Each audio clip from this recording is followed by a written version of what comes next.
Assalamualaikum, kali ini di materi prakarya kelas 8 minggu kedua akan dibahas mengenai prinsip, jenis, dan karakteristik kerajinan bahan lunak. Sebelumnya jangan lupa untuk di like, komen, dan juga subscribe supaya channel ini dapat berkembang. Oke, kita lanjut ke materinya. Di mana akan dibahas mengenai tentang prinsip kerajinan bahan lunak dan juga jenis dan karakteristik kerajinan bahan lunak. Yang pertama ada prinsip kerajinan bahan lunak, di mana prinsip kerajinan dengan pertimbangan wilayah kerja utama ada keterampilan tangan, dibuat dengan menggunakan keterampilan tangan. Lalu kedua ada keterampilan teknik, pembuatan benda-benda kerajinan dilakukan secara berulang-ulang dan didasari oleh keterampilan teknik atau kepribadian, sehingga produk yang dihasilkan sudah tentu memiliki kekhasan tangan yang nampak dengan detail, rumit, dan hanya bisa dilakukan dengan keterampilan teknik yang dimiliki oleh tangan seseorang. Lalu yang terakhir ada kedaerahan atau tradisional. Kerajinan merupakan benda-benda yang mempunyai nilai guna praktis, bersifat universal atau luas, dibuat dengan keterampilan teknik tangan, namun masih dipengaruhi oleh adat istiadat setempat.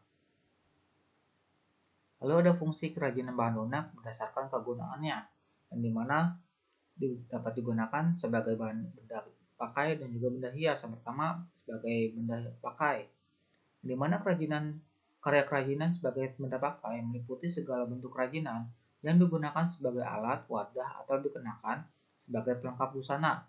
Sebagai benda pakai, produk karya kerajinan yang diciptakan mengutamakan fungsinya. Adapun unsur keindahannya hanyalah sebagai pendukung, contohnya ada sandal, tikar, topi, dompet, dan lain-lain. Lalu ada karya kerajinan sebagai benda hias, meliputi segala bentuk kerajinan yang dibuat dengan tujuan untuk dipajang atau digunakan sebagai hiasan atau elemen estetis. Jenis ini lebih menonjolkan aspek keindahan daripada aspek kegunaan. Contohnya ada vas bunga, ada gordeng, ada hiasan dinding, dan lain-lain. Lalu fungsi kerajinan bahan lunak berdasarkan manfaatnya, yang dimana fungsi pertama adalah fungsi keterampilan kerajinan bagi masyarakat, di mana untuk memenuhi kebutuhan spiritual manusia, yaitu untuk rekreasi, kesenangan, kedamaian, mengisi waktu luang, dan bermain. Kegiatan ini juga dapat meningkatkan rasa kekeluargaan, misalnya dalam bentuk pemberian cenderamata atau hadiah. Fungsi semacam ini dapat dikatakan sebagai fungsi terapi, fungsi spiritual, dan fungsi sosial. Lalu ada fungsi keterampilan kerajinan dipelajari di sekolah. Proses pembelajaran keterampilan kerajinan dapat membentuk watak produktif, suka bekerja keras, kreatif, tekun, dan menghargai karya dan budaya sendiri. Lalu yang kedua ada jenis dan karakteristik kerajinan bahan lunak. Yang dimana pertama ada bahan lunak alam, dan yang kedua nanti ada bahan lunak buatan. Yang pertama kita bahas tentang bahan lunak alam terlebih dahulu, yang dimana bahan lunak alami merupakan bahan pembuat produk kerajinan dari bahan lunak yang berasal dari alam, namun untuk mengolahnya juga menggunakan produk alami tanpa campuran atau perpaduan bahan lain yang terbuat dari buatan. Yang pertama ada tanah liat, yang dimana memiliki sifat elastis dan plastis sehingga memudahkan untuk dibentuk. Contoh kerajinan yang terbuat dari tanah liat antara lain gerabah, genteng, keramik, dan jenis kerajinan lain yang dibuat sebagai hiasan ataupun sebagai perabotan rumah tangga. Lalu ada kulit. Produk kerajinan yang terbuat dari bahan ini biasanya juga memiliki nilai ekonomi yang tinggi karena bahannya yang susah didapat. Contoh kerajinan yang terbuat dari kulit adalah jaket kulit, sepatu, tas, dan lain sebagainya. Lalu ada getah nyatu, merupakan getah dari pohon nyatu yang berwarna putih. Warnanya yang putih memudahkan untuk diberi warna. Warna yang digunakan ini berasal dari pewarna alam, sehingga warnanya pun natural, tidak cemerlang warna buatan. Lalu ada for clay. Istilah clay berarti tanah liat, akan tetapi dalam dunia kerajinan istilah tersebut bisa diartikan sebagai tanah liat buatan. Terdapat clay yang terbuat dari adonan tepung, parafin, bubur, kertas, dan polimer. Lalu ada bahan lunak buatan, yang dimana bahan lunak buatan adalah jenis bahan yang digunakan dalam pembuatan kerajinan, namun pengolahannya harus melalui proses pelunakan.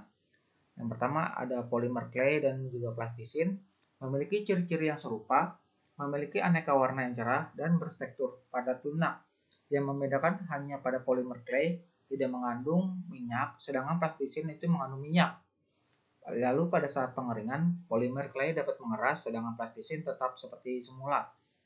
Fiberglass sebagai suatu serat gelas berupa kaca cair yang ditarik menjadi serat tipis. Biasa digunakan sebagai bahan untuk badan mobil atau kapal. Serat tersebut apabila dipintal menjadi benang dan apabila ditenun menjadi kaca. Kaca serat tersebut mampu diresapi oleh bahan resin sehingga menjadi bahan kuat dan tahan korosi. Lalu ada lilin dan parafin. Lemak sapi diketahui banyak mengandung asam stearat. Namun seiring perkembangan teknologi, bahan bakar yang terkandung dalam lilin adalah parafin, salah satu bentuk hasil olahan minyak bumi. Gips. Secara umum, gips dapat dijumpai dalam bentuk bubuk atau serbuk, sehingga semua produk gips diperlukan cetakan. Bahan utama pembuatan cetakan berupa silikon rubber, tetapi yang paling mudah dicari berupa plastisin atau tanah liat. Lalu ada sabun. Umumnya produk kerajinan dari sabun adalah seperti ukiran berbentuk hewan, tumbuhan, bunga, dan lain sebagainya. Lalu ada bubur kertas. Sisa-sisa kertas yang dapat dimanfaatkan untuk beraneka ragam karya kerajinan. Salah satu alternatif pemanfaatan sisa-sisa kertas adalah dibuat bubur kertas untuk bahan berkarya kerajinan.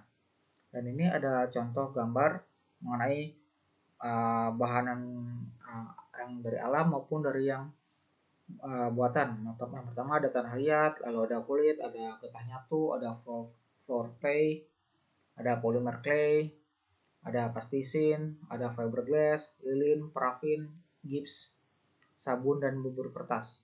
Nah, cukup sekian untuk materi kali ini. Mohon maaf kalau ada kekurangan. Wassalamualaikum warahmatullahi wabarakatuh.